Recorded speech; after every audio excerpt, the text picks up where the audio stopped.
Mari kita belajar dengan penuh semangat. Benny dan teman-temannya belajar di dalam kelas. Seisi kelas sedang mendengarkan dongeng. Edo sedang membacakan dongeng di depan kelas. Dongeng itu berjudul Kisah Semut dan Merpati. Teman lainnya menyimak dongeng yang dibacakan. Tahukah adik-adik semuanya bahwa pada zaman dahulu burung merpati itu bertugas sebagai pengantar pesan. Nah, kita akan mendengarkan dongeng yang dibacakan oleh Edo. Judul dongengnya adalah Kisah Semut dan Merpati. Pengarangnya adalah anonim. Anonim itu tidak diketahui nama pengarangnya. Pada suatu hari, ada seekor semut yang sedang berjalan-jalan mencari makan di pinggir sungai. Seperti biasa, dia berjalan dengan riang dan karena kurang hati-hati, tiba-tiba ia terjatuh ke dalam sungai. Arus sungai menghanyutkannya. Semut itu timbul tenggelam dan kelelahan. Ia berusaha untuk menepi, tetapi tidak berhasil. Seekor burung merpati kebetulan bertengger di ranting pohon yang melintas di atas sungai. Melihat semut yang hampir tenggelam, ia merasa iba. Burung merpati itu memetik sebuah daun dan menjatuhkannya di dekat semut. Semut merayap naik ke atas daun. Akhirnya, ia berhasil menyelamatkan dirinya dengan bantuan daun tersebut dan mendarat di tepi sungai. Tidak lama kemudian, sang semut melihat seorang pemburu burung sedang mengendap-endap berusaha mendekati burung merpati yang telah menolongnya tadi. Semut menyadari bahaya yang membayangi merpati yang baik tersebut. Ia segera berlari mendekati pemburu dan menggigit kaki sang pemburu. Pemburu itu kesakitan dan terkejut. Ia mengibaskan ranting yang tadinya akan digunakan untuk menangkap burung. Burung merpati menyadari keberadaan pemburu yang sibuk mengibas-ngibaskan ranting. Akhirnya, sang burung pun terbang menyelamatkan dirinya. Dongeng ini bersumber di rumahdongeng.com. Nah, adik-adik, kita mengetahui di sini bahwa tokoh dalam dongeng ini adalah semut dan merpati. Nah, bagaimana sifat dari masing-masing tokoh ini? Lah, burung merpati itu sifatnya baik, suka menolong adik-adik. Lalu si semut ini juga baik. Dia membalas kebaikan si merpati dengan kebaikan pula. Pelajaran apa yang kamu dapatkan dari dongeng Kisah Semut dan Merpati? Kira-kira apa nih adik-adik yang menjadi pelajaran bagi kalian dari dongeng tadi? Ya, kita harus mau tolong menolong. Kita harus membalas kebaikan dengan kebaikan juga. Dari paragraf berapa kamu menemukan pelajaran dari dongeng Kisah Semut dan Merpati? Nah, dari paragraf berapa tadi adik-adik?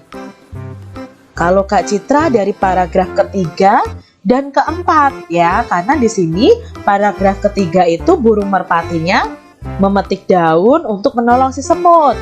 Lalu paragraf empatnya itu si semut menolong burung merpati.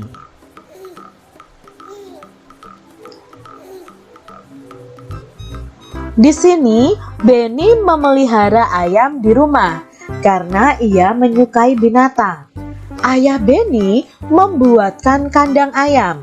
Setiap hari Benny memberi makan dan minum kepada ayam-ayamnya.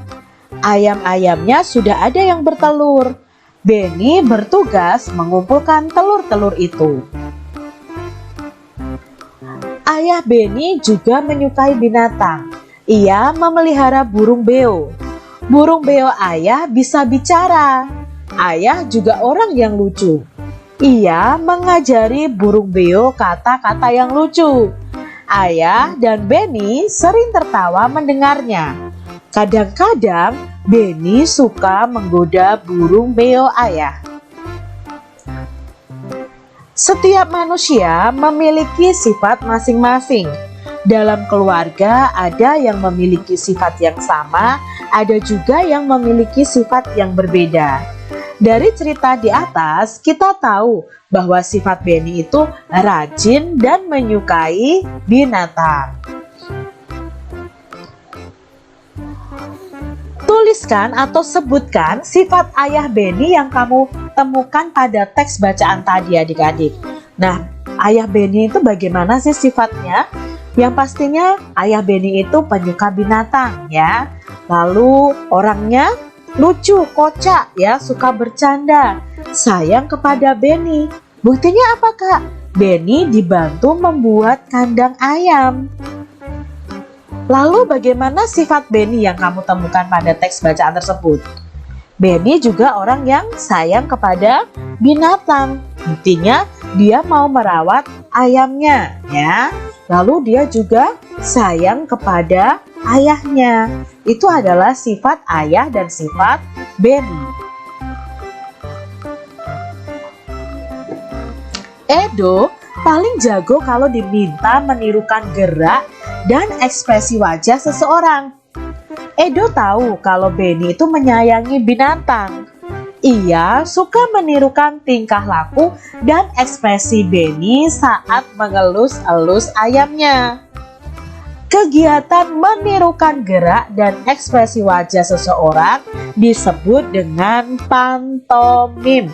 Jadi pantomim itu menirukan gerak dan ekspresi wajah seseorang tanpa kita harus berkata-kata adik-adik.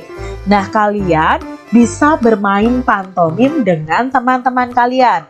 Suruh teman-teman kalian menebak apa yang kalian peragakan. Pernahkah kalian melihat kelinci atau katak yang melompat? Cara kelinci dan katak bergerak dengan meloncat. Kita akan belajar melakukan gerakan meloncat dalam permainan loncat tali. Nah, dua orang temanmu akan memutar tali dan mulailah meloncat saat tali berputar ke bawah. Jadi, meloncat sendiri adalah gerakan melompat yang berada di satu titik tempat. Ini adalah gerakan meloncat. Kaki lurus dan lengan menggantung di depan tubuh. Posisi tubuh jongkok dengan jarak dua kaki cukup lebar dan posisi dada tegak. Nah, sebelum meloncat, pastikan jarak antara dua kaki itu cukup lebar adik-adik. Tubuh melesat ke udara dengan tangan terbuka ke atas. Nah, ini loncatlah ke udara sementara tanganmu terbuka ke atas. Lalu mendaratnya dengan kaki di depan dan lutut menekuk. Nah, ini adalah gerakan meloncat. Bisa kalian praktekkan dalam loncat tali. Kalau kalian punya nih talinya adik-adik, kalian bisa mengajak teman-teman kalian untuk bermain loncat tali.